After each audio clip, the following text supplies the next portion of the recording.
Hello வணக்கம் good morning.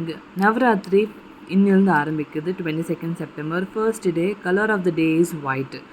நானும் என் பையனும் சேர்ந்து இந்த நவராத்திரிக்கு 9 டேஸும் 9 டிஃப்ரெண்ட்டான நைவேத்தியம் பண்ணி வீடியோஸ் போடலான்னு முடிவெடுத்தோம். அன்ஃபார்ச்சுனேட்லி நாங்கள் வீடியோ எடுக்கும் போது மைக்கே போட காணோம், மறந்தாச்சு, விட்டாச்சு. It's okay. நெவர்தலெஸ் நாங்கள் பண்ண ஒரு டிஷ் பேர் வந்து வீட் அல்வா, கோதுமை ஹல்வா. இதுக்கு தேவையான இன்க்ரீடியன்ட்ஸ்: 1 கப் சுகர், 1 கப் நெய், 1 கப் கோதுமை மாவு, 2 கப் தண்ணி, தேவையான கேஷ்யூஸ் உடஞ்ச கேஷ்யூஸ் தான் யூஸ் பண்ணணும். முழுசாக இருந்தது தான் அது கொஞ்சம் உடச்சிக்குங்க. Very simple. வாங்க எப்படி பண்ணலாம் பார்க்கலாம். இந்த 1 கப் நெய்யை கடாயில் போட்டு அது நல்லா உருக்கி எடுத்து அதே கடாயில் அதே நெய்யில் தேவையான கேஷ்யூஸ் நீங்கள் தாராளமாக போட்டுக்கலாம். உடைச்ச கேஷ்யூஸ் தான் போடணும். அதை பொன்னிறமாக, அதாவது கோல்டன் ப்ரௌனாக வறுத்து எடுத்துக்கணும். ஓகே, நான் என்ன சொல்ல வரேன்னா, இத்தனை நாளாக நான் ஆஷீர்வாத், அமுல், நந்தினி அப்படின்னு அந்த கீஸை அப்பப்போ சேஞ்ச் பண்ணி வாங்கிட்டு இருப்பேன். பட் குளோபலி ஷெஃப் ரெக்கக்னைஸ்டு ஒரு கீ, தேசி கீனா ஆர்கேஜி, ரொம்ப நல்ல brand, known in the market globally. So இந்த நெய் தான் நான் இன்னிலிருந்து யூஸ் பண்ணலான்னு ஆரம்பித்தேன். பட் ஃப்ளேவர்ஸ் அம்சமாக இருந்தது, தூக்கலாக இருந்தது அரோமா. அதில் எந்த ஒரு ஆர்டிஃபிஷியல் கலரும் அவங்க போடல. இந்த கேஷ்யூஸ் அதில் கூட்டி நல்லா பொன்னிறமாக எடுத்து வச்சுக்கணும்.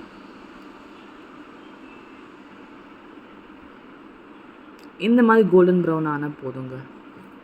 அது ஒரு பிளேட்டில் எடுத்து வச்சுட்டு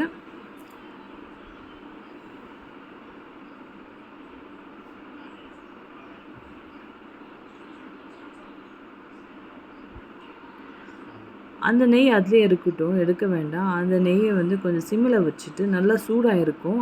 அந்த நெய்யில் 1 கப் கோதுமை மாவை எடுத்து அதில் கலக்கணும். பொறுப்பொரியாக வரும், நல்ல அரோமா ரிலீஸ் ஆகும், நல்லா வறுபடும். அந்த நெய் எவ்வளோ சூடாக இருந்தால் அப்படி கொதிக்குது பாருங்கள். கோதுமை மாவு போட்டுருந்துமே இது மொத்தமே சிம்மில் தானே இருக்குது. நான் எப்போ இன்க்ரீஸ் பண்ணுறேன்னு நான் சொல்கிறேன். இப்போ நல்லா வறுத்து எடுத்து ஆன பிறகு சேம் கப்பில் 2 கப் தண்ணி சேர்க்கணும்.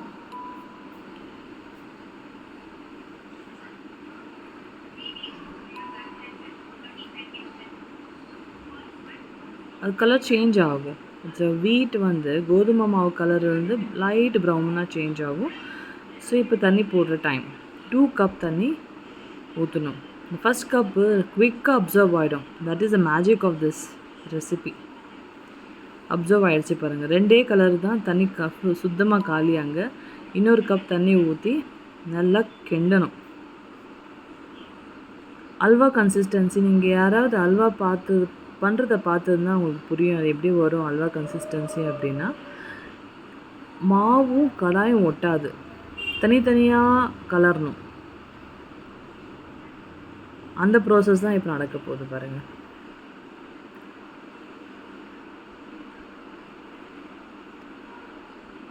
கரெக்ட். இங்கே பாருங்கள், கடாயோட அந்த கோதுமை மாவு கிண்டும் போது தண்ணியாக வருது, எங்கேயும் ஒட்டலை.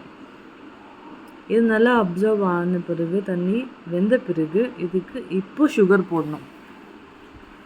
சுகர் போட்டு நல்லா கலரணும். இப்போ தண்ணி நல்லா வெந்துடுச்சு. இப்போ சுகர் ஆட் பண்ணணும். சுகர் ஆட் பண்ணிவிட்டு சுகர் நல்லா மெல்ட் ஆக அந்த சுகர் சிரப்பும் அப்சர்வ் ஆன கீயும் மெதுவாக ரிலீஸ் ஆகும். அதுதான் அல்வாவோட கன்சிஸ்டன்சி.